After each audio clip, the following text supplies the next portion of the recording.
Gujarat's #1 engineering university, Sankalchand Patel University, 9642706257.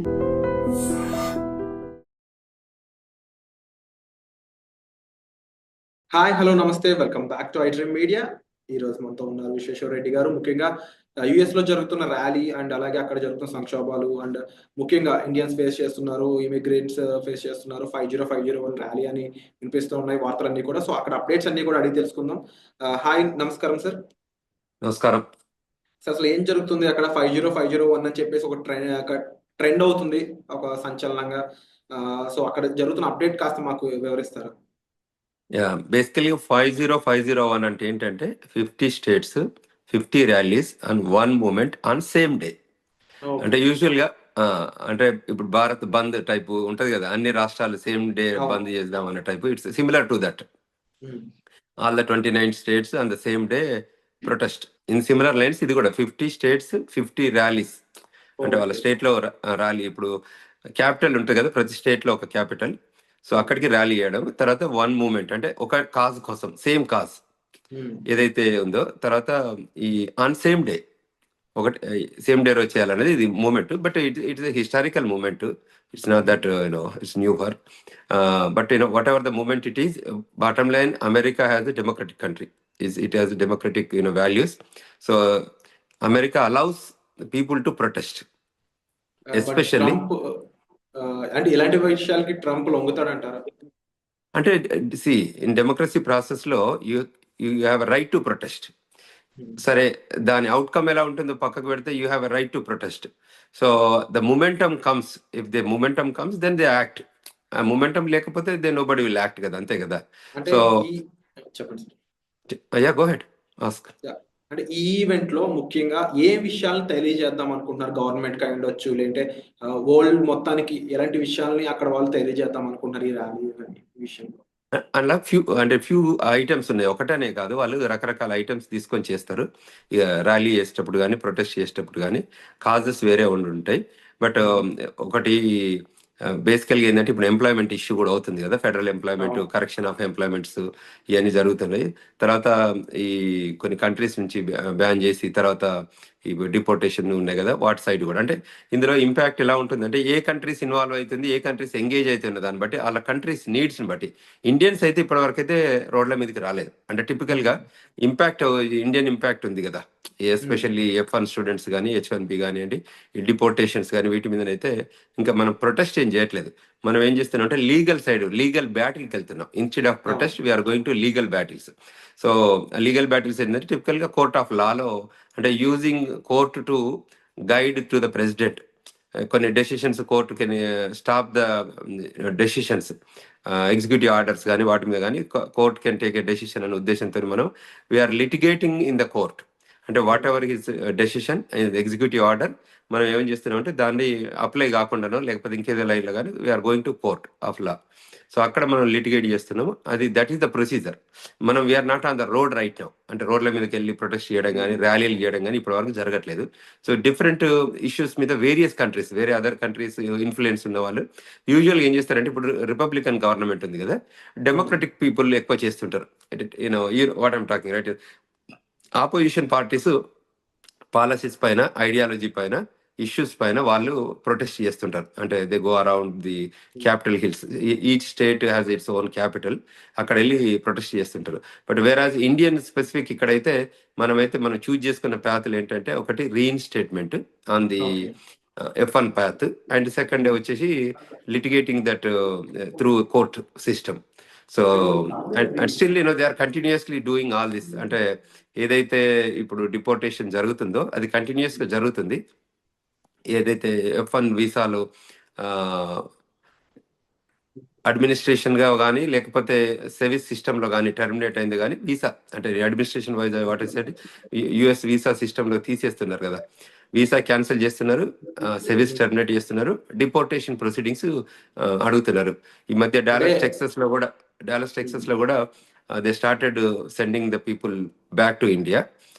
వాళ్ళకి ICE immigration custom enforcement department identifying the people who are violating this visa system. వాళ్ళని అంటే మరి తీసుకొని traffic violate చేస్తుంటారు అనే ఒక కారణంతో టికెట్ రైజ్ చేసి వీసా క్యాన్సిల్ చేయడం ఎంతవరకు కరెక్ట్ అంటారు? అదే ఉండొచ్చు. లేకపోతే ఇన్ ఫ్యూచర్ ఇప్పుడు అంటే పార్ట్ టైం జాబ్ అనేది ఎంత రాంగ్ అయినా కూడా క్యాంపస్ లోపల జాబ్ చేసుకుంటూ ఎంతకాలం స్టూడెంట్స్ అనే వాళ్ళు సర్వైవ్ అవ్వగలరు అంటారు? ఈ విషయాలపై మీరేమంటారు? అంటే మన ఇద్దరం మాట్లాడుకోవడానికి బాగానే ఉంటుంది లాంగ్వేజ్, కానీ అమెరికన్ లీగల్ సిస్టమ్ ఒకటి ఉంటుంది కదా, అంటే ఈ సెంటిమెంట్ కన్సర్న్స్ బాగుంటుంది అంటే టు టాక్ అబౌట్ అది.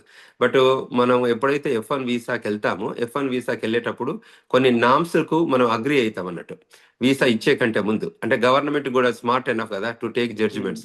సో వాళ్ళు ఏం చేస్తారు, మనల్ని సైన్ అప్ చేస్తారు.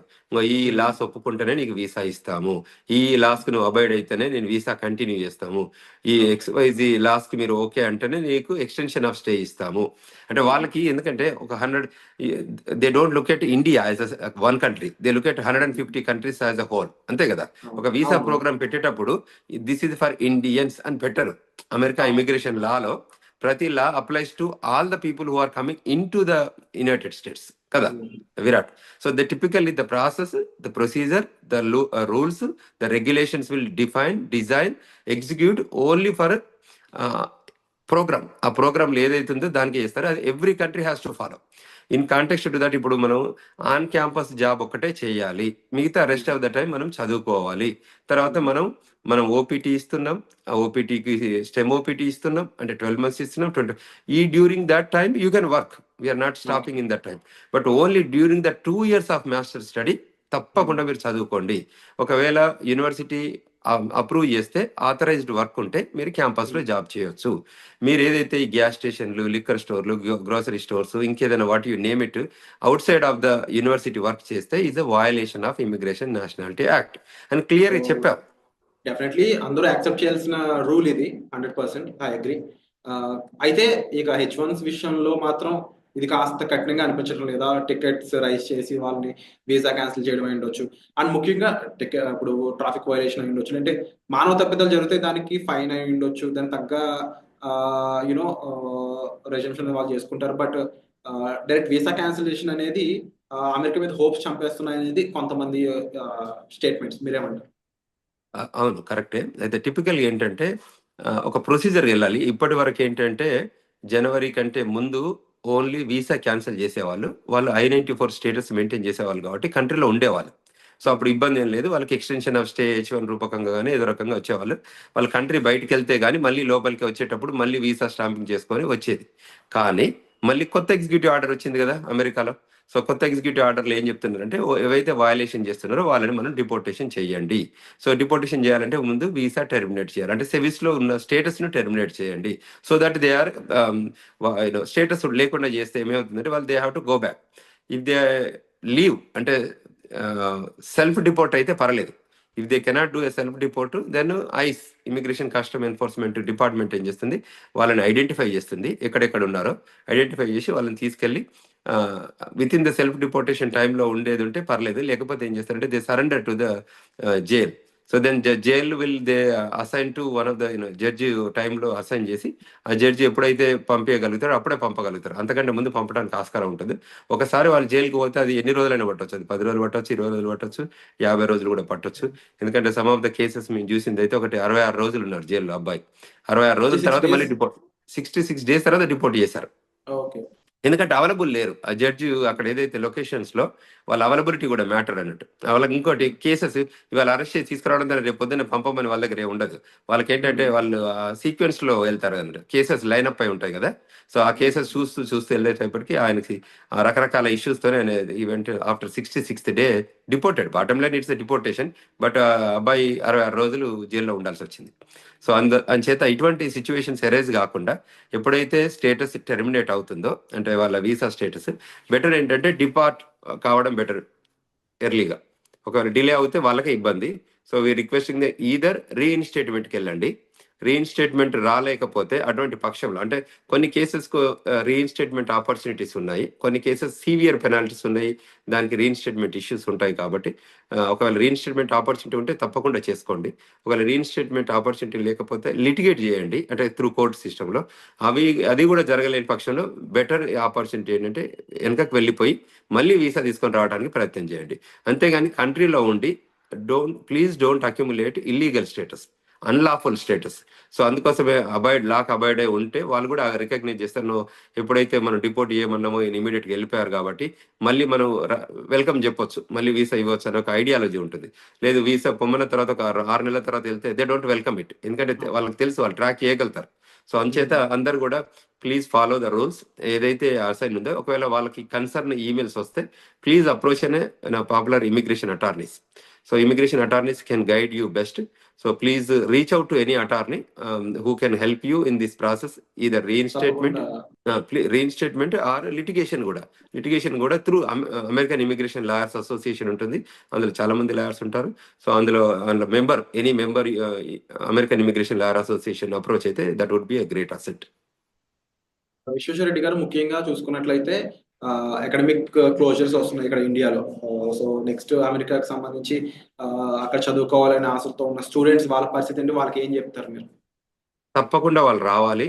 అక్కడ ఏదైతే మాస్టర్స్ చేయడానికి రావాలనుకుంటున్నారో ఇండియా నుండి వాళ్ళందరూ తప్పకుండా యుఎస్కి రావాలి. అంటే ఎబిలిటీ, స్కిల్, నాలెడ్జ్ ఉన్న వాళ్ళని ఎవరిని కూడా America ఆపట్లేదు.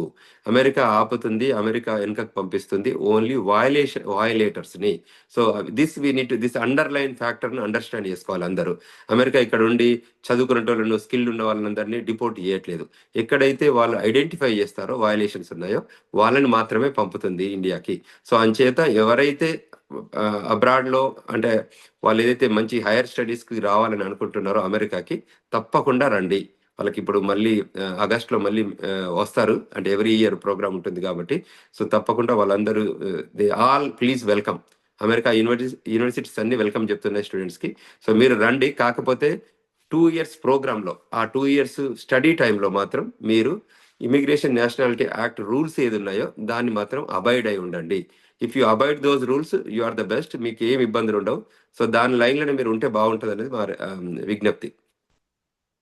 Okay sir, and thank you so much for the information Visweswara Reddy garu. ఇక 50-501 ర్యాలీ పీస్ఫుల్ గా ముగిసే ఛాన్స్ ఉందంటారా? గవర్నమెంట్ దాన్ని పీస్ఫుల్ గా చూసే ఛాన్స్ ఉందంటారా? లేకపోతే అక్కడ ఏమైనా కాస్త అడ్డుకునే అవకాశాలు ఏమైనా కనిపిస్తున్నాయి? ఉండదు. వాళ్ళు అంటే ప్రొటెస్ట్ చేసుకోవచ్చు, ర్యాలీస్ తీసుకోవచ్చు విత్ పర్మిషన్. ఇప్పుడు ఇండియాలో కూడా మనం తీసుకుంటాం కదా, విత్ పర్మిషన్ తీసుకోవచ్చు. ఆ పెరిమీటర్, ఆ ఫ్రేమ్ వర్క్ లో దే కెన్ ప్రొటెస్ట్. మీరు చూస్తే వైట్ హౌస్ ముందు అంటే ప్రెసిడెంట్ ఇంటి ముందు కూడా ప్రొటెస్ట్ చేస్తుంటారు. అది ఇట్స్ వెల్కమింగ్ యాక్ట్. అంటే ప్రొటెస్ట్ చేయడం అనేది అగనెస్ట్ కాదు, ర్యాలీ విషయాన్ని తెలిసేలా చేస్తున్నారు. అంటే దాన్ని పాయింట్అవుట్. ఇది డెమోక్రసీకి ఉన్న రైట్. అంటే in democratic countries, any democratic కంట్రీలో ఇదర్ ఇండియా కానివ్వండి, అమెరికా కానివ్వండి, ఎక్కడైనా కూడా ఇట్స్ పీస్ఫుల్ ప్రొటెస్ట్.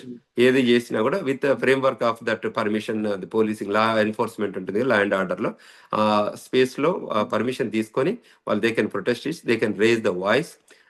ఏదైతే కన్సర్న్స్ ఉన్నాయో యూజువల్గా ఆపోజిషన్ లీడర్షిప్ అంతా కూడా చేసేది అదే కదా. సో దాంతో గవర్నమెంట్ కూడా ఎడ్యుకేట్ అవుతుంది. అంటే ఒకవేళ if they are missing anything items ఏదైనా ఉంటే కూడా ఎడ్యుకేట్ అయ్యి కరెక్టివ్ యాక్షన్ తీసుకోవడానికి కూడా ఆస్కారం ఉంటుంది. సో అంచేత అంటే మనం ఒక యాంగిల్లో మనం ముందుకెళ్తే కూడా ప్రజల నుంచి స్పందన ఎలా ఉంది, ప్రతిస్పందన ఎలా ఉంది అని తెలుసుకొని దాని రకంగా కూడా వాళ్ళు పాలసీస్ చేంజ్ చేసుకోవచ్చు. ఎందుకంటే ఇప్పుడు పబ్లిక్ కోసమే కదా పాలసీస్ క్రియేట్ చేసేది. So with in the frame work పబ్లిక్కి ఇది అడాప్టబిలిటీ లేదు అని అనుకున్నప్పుడు, పబ్లిక్ నుంచి డిఫరెంట్ డిమాండ్ ఉన్నప్పుడు దాన్ని మనం హానర్ చేయాల్సిన అవసరం ఉంటుంది. సో అంచేత అది పెద్ద ఇష్యూ ఏం కాదు. సో తప్పకుండా కంట్రీలో 50 రాష్ట్రాల్లో చేసుకోవచ్చు, 50 ర్యాలీలు చేయొచ్చు, ఒకటే ఉద్యమంగా నడపచ్చు. అదేం ఇష్యూ లేదు. కాకపోతే దానికి పర్మిషన్ తీసుకొని చేస్తే గవర్నమెంట్ వెల్కమ్ చెప్తుంది. అంటే ఆ peaceful protest, not to make any noise, అంటే టూ మచ్ నాయిస్ అంటే ల్యాండ్ ఆర్డర్ని వయలేట్ చేస్తూ కాకుండా within the framework చేయగలిగితే that would be a great act అని చెప్పొచ్చు. Thank you so much for the information Visweswara Reddy garu. So ఇలాంటి అప్డేట్స్ కోసం అయితే మీరు చూస్తూనే ఉండండి iDream media. And thank you so much sir. వచ్చే మళ్ళీ కలుద్దాం. Thank you very much.